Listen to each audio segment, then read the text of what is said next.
Hello, Father Fred here. Last time we had chapters 18 and 19 in Genesis, and they were all about hospitality. Somebody comes to your house, you get up, you go get water for them to drink, you invite them into your house, maybe to even spend the night. You fix a big meal for them. This was called hospitality, and that's what the author was trying to show to us in chapters 18 and 19.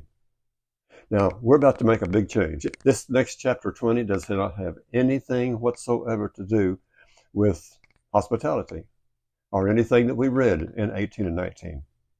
In chapter 20, we've got Abraham now. Back to Abraham from Lot. We're with Abraham, and he is going on a trip. He's moving. Now, to find that moving that he's doing, let's go right now to chapter 20. And if you have any bookmarks or any way to go from one part of the Bible to another, because we're going to move a couple of times. If you have any bookmarks, well, you can use those to mark off your Bible at the different places where we'll be reading. Let's go to verse 1 in chapter 20. Get your Bibles open to chapter 20 of Genesis to verse 1. And we read this. From there, we don't know from where, from there, Abraham journeyed on to the region of the Negeb.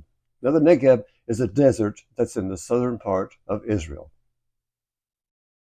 where he settled between Kadesh and Shur, while he resided in Gerar as an alien. Now, he's an alien. He's not from here. He's still an alien. They're going to take over the land pretty soon, but right now he's still an alien. And Gerar is in the southern part, in the Negeb desert, right by it. Now, verse 2 is going to come with the whole thing's going to be about. Verse 2 says this. Abraham said of his wife Sarah. Now, remember what Abraham said about his wife Sarah before, and what he had her to say. Well, here we are. Verse 2. Abraham said of his wife Sarah, she's my sister. Now, why is he telling people that that's his sister? Remember, she's beautiful. He's afraid people are going to kill him to get her. He must have had a terrible time traveling if he had to do this at every place that he went. We know that we did it back there in chapter 12 with Pharaoh. Now here he's in Gerar. He's not in Egypt anymore, so there's not going to be a Pharaoh. There's going to be a king. So we read this. Verse 2. Abraham said of his wife Sarah, she's my sister. So Abimelech, now that's the name of the king. So Abimelech, king of Gerar, sent and took her. Doesn't say anything about how pretty she was, but evidently that's why he wanted her. Because if that's why he's telling them that's my sister, because she is a beautiful girl. And he doesn't want to get killed.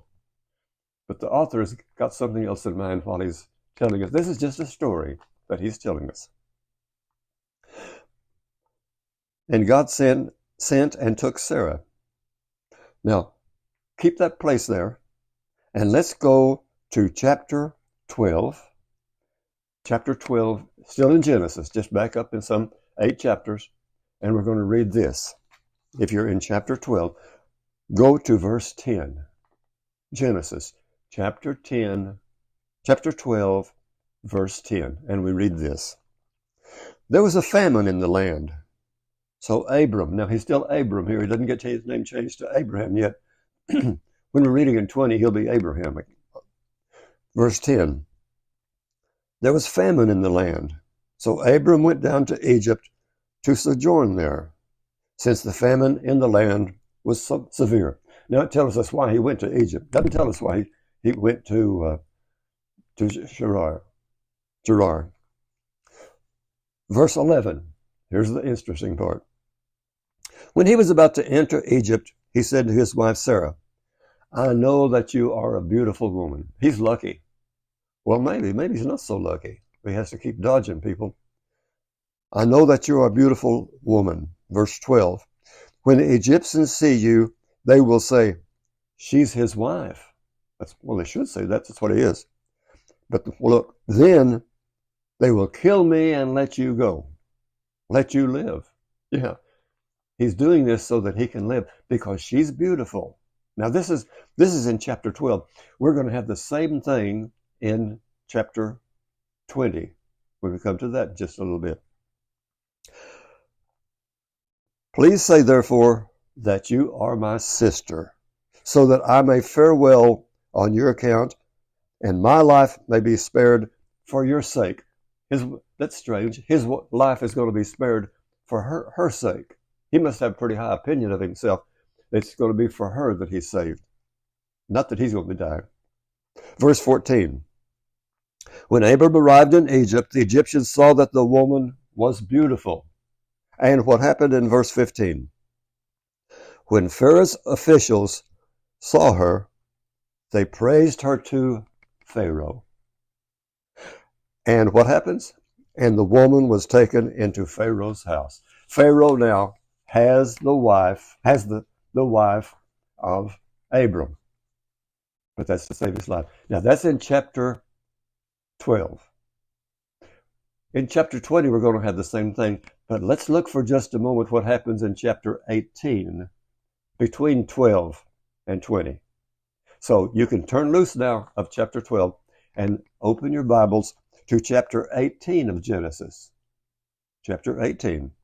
And we're going to read verses 9 through 14. Chapter 18, verses 9 through 14. And we read this. Where's your wife Sarah? Now these are the people that have come and they're going to tell Sarah that she's going to have a child. Where is your wife Sarah? They asked him. There in the tent, he replied. One of them said, I will return to you in about this time next year, and Sarah will have a son. So Sarah's going to have a son now. Sarah was listening at the entrance of the tent just behind them. She's inside the tent, but she's listening. Now Abraham and Sarah were old, advanced in years, and Sarah had stopped having her menstrual periods. She's getting older. So Sarah laughed. She's wondering, what are they talking about out there? Sarah laughed to herself and said, now here's an expression. This Bible says, I am worn out. Another Bible says, I'm all done in. Or in other words, she's not that beautiful woman anymore. She's not beautiful. She's worn out. She's done in. Now that I am worn out, and my husband is old also, am I to still have sexual pleasure? They don't have relations anymore. Not anymore. They're old. She's not pretty. Verse 13. But the Lord said to Abraham, why did Sarah laugh and say, will I really bear a child as old as I am? Why is she laughing? Verse 14 says, is anything too marvelous for the Lord to do? Anything? At the appointed time, about this time next year, I will return to you, and Sarah will have a son. So Sarah is going to have a child now, but it's not because of her ability. It's because God can do anything. So in chapter 12, here comes Abraham with Sarah, and he says, tell the people that you're my sister. Now we're in chapter 20, we're going to now, and he's going to say the same thing. Tell people you're my sister. Now, why do we have the same story twice? Well, we're going to have a little history lesson. There was a time when the Jews had God as their king. But they saw other countries that had kings, and they thought, well, we would like to have a king too. So they told God, we want to have a king. And that was kind of an insult to him. He wanted to be their king. Until he tried to discourage them, but they kept on. So he said, okay, you can have a king, but you're not going to like it. So they elect a guy to be their king. His name is Saul, S-A-U-L. Now, Saul was a pretty good guy. He wasn't evil, but he was paranoid. And he had a terrible ego. He wanted to be the most respected person on earth. But there was another guy that people respected more than they did him, a whole lot more. And he kept hearing about the respect they were paying to the other people more than to him. So he got angrier and angrier and angrier, and he decided he would kill this guy. But God protected him. God protected this man. But Saul kept on trying to kill him. Finally, one day, Saul went out into the world, into a war, and he got killed. But now they got to have a new guy. Who's it going to be? It's going to be the guy that everybody respected. And his name was David. And so they got from King Saul, that was the first king, to King David. Now, King David, his life was just almost perfect. Only thing wrong that he did was, and it's not any little thing, but these authors do not make their heroes as perfect people. David is maybe the most perfect person out there, but he had to have a fault. He had to see a girl out there that he liked. One day he saw her out there taking a bath, and he thought, wow, I want that woman. The only problem was she had a husband. So what did David do? He had this man, a soldier. He sent him out in front in the war, knowing that he'd get killed, and he got killed. And then he got this man's wife, and her name was Bathsheba. Well, after a while, David passed away. But before he did, David was probably the best king they ever had. They expanded. They had land clear down into Egypt, clear over to Mesopotamia, clear up to Syria. It was just, the empire was growing. The empire was prosperous. People were happy. David was wonderful. But all good things come to an end. So David finally dies. But before he dies, his wife, Bathsheba, she comes in and she tricks him into naming, usually the oldest son would get to take the name and be the head. But she tricked him into not having some children that she wasn't involved with to her son, and her son was named Solomon. Now Solomon was a good guy. He was supposed to be the wisest person that ever lived. And he was when he was younger. But as he got older, as we do sometimes, he started looking at women that were not in the lineage of Abraham, and he started marrying women that were not in that line, and that he should not have married. He did it, and then, besides that, he upped the taxes for the people. He took some of their land, and he had to give some land away to get to the king of Lebanon, so he could get the timber to build his temple. And to do that, he got the trees, but he gave land away in that northern part of Israel. Now, he was in the southern part in Jerusalem, so he didn't care about that much about the north. Well, people started grumbling. It started getting shaky. But he survived. They survived after he died. But he had a son named Rehoboam. He's one of the worst ones. Rehoboam said, you guys, my daddy whipped you with whips. I will whip you with scorpions. That was enough for them. They separated. But for up until then, they had one story, one faith, and their stories are the same for the whole country. But when they split into the north and the south, they still had the same stories, but they kept adding to them. And as they added to them, they become a little different. So we're going to see some differences between the kingdom that's in the north, or in chapter 12, and the kingdom in the south. We're going to see a difference between chapters 12 and chapter 20, but they started out as the same story. But in between, when they divided, they went different ways. So we have a group from the north, and they call their supreme being God. And it was named after their God was Elohim, or El. And so that's called E. In the south, they had Jehovah, or the origin of Jehovah was Yahweh. But Yahweh at one time before it came to English, was spelled with a J. They had Yahweh. And so that source was called J. So you got two different groups of stories.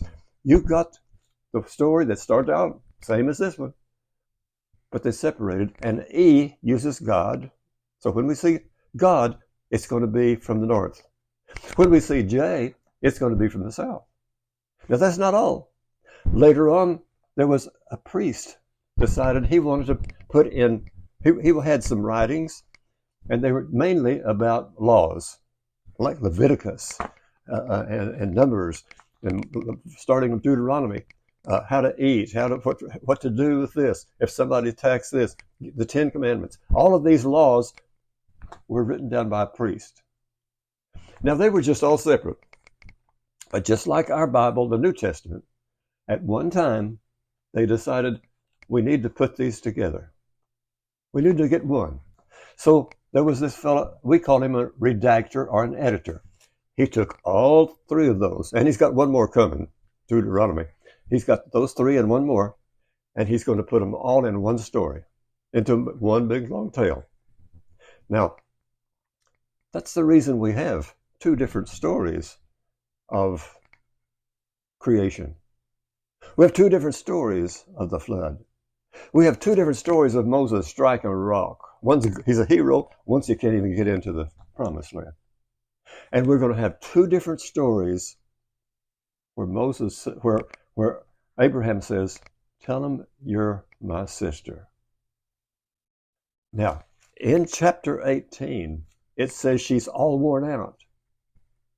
But look now, let's go now to chapter 20, and we have this.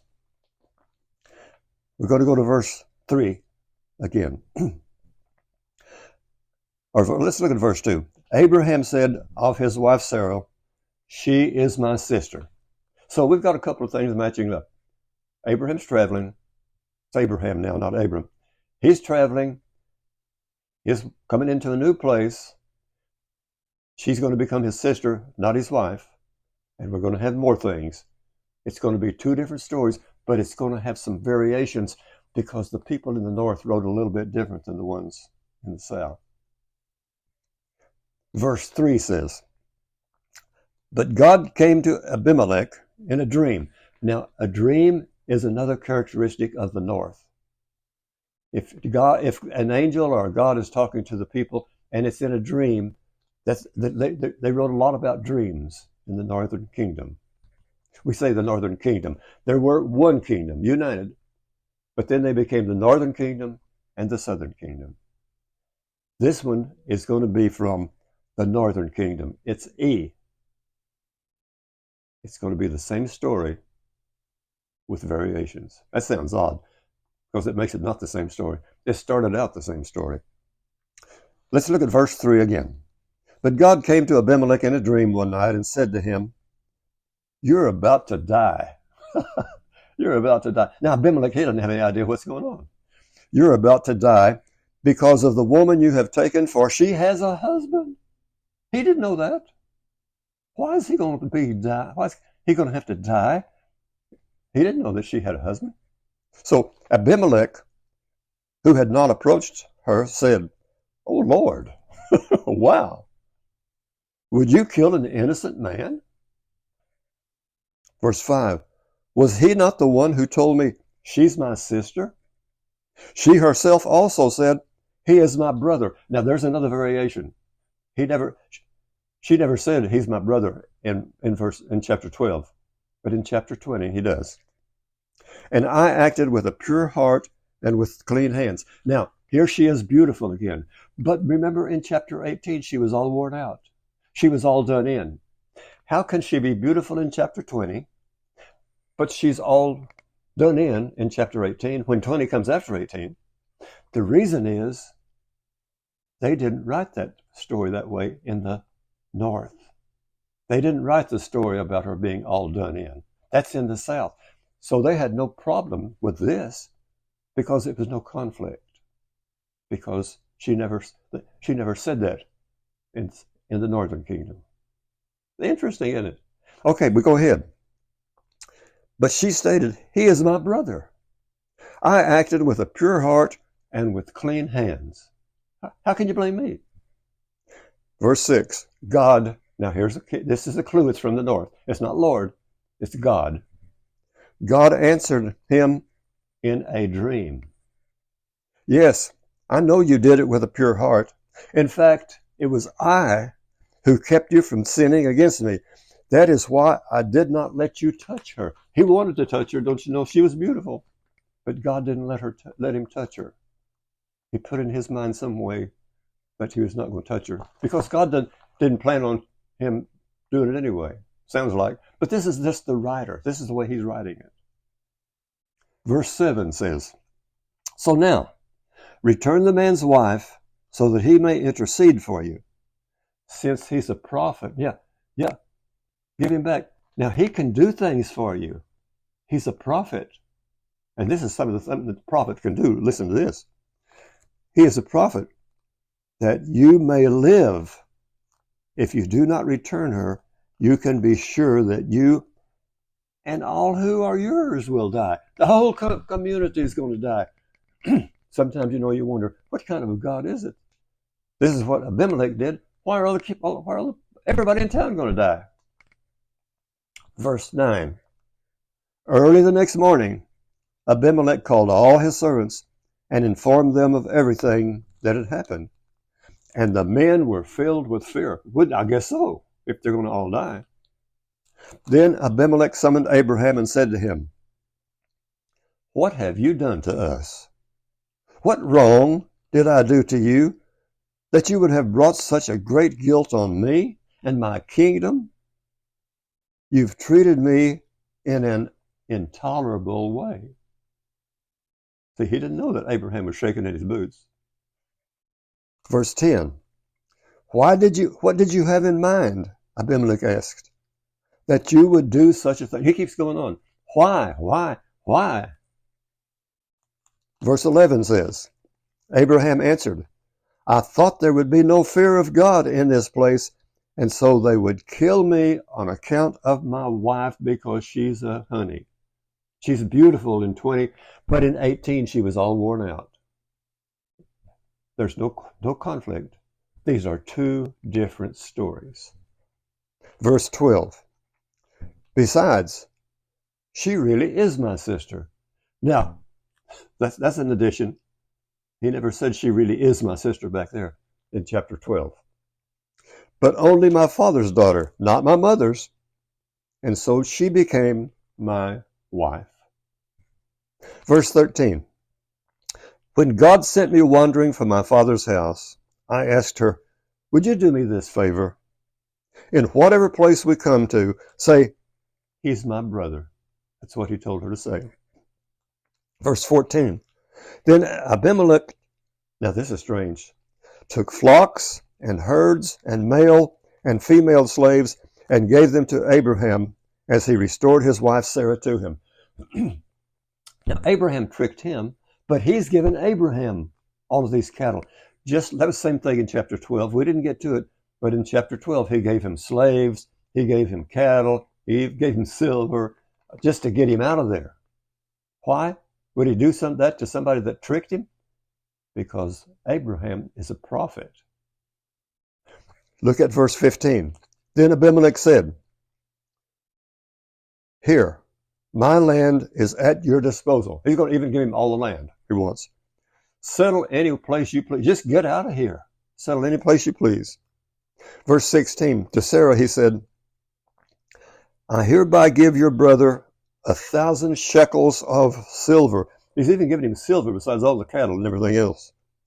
This will preserve your honor before all who are with you and will exonerate you before everyone. Why would she have to be exonerated? She didn't do anything. And the very last verse. For the Lord had closed every womb in Abimelech's household on account of Abraham's wife, Sarah. The whole town, all of the women could not have children because Abimelech was tricked. I guess, Abraham's kind of like us. We get scared sometimes. We don't know what to do a lot of times. But you know what? God took care of him. God even made him prosper. Now, Jesus did not say anything that if we're Christian, we're going to have a lot of money. That's not the blessing that Jesus is talking about when he tells that rich man, go sell everything you've got and divide it with the people. He wouldn't say, go get a whole lot of money. He was saying, share what you've got. I think that's good for us. Let's share the love of God with one another. Have a beautiful week, and I'll see you next week. Thanks for watching. God bless you.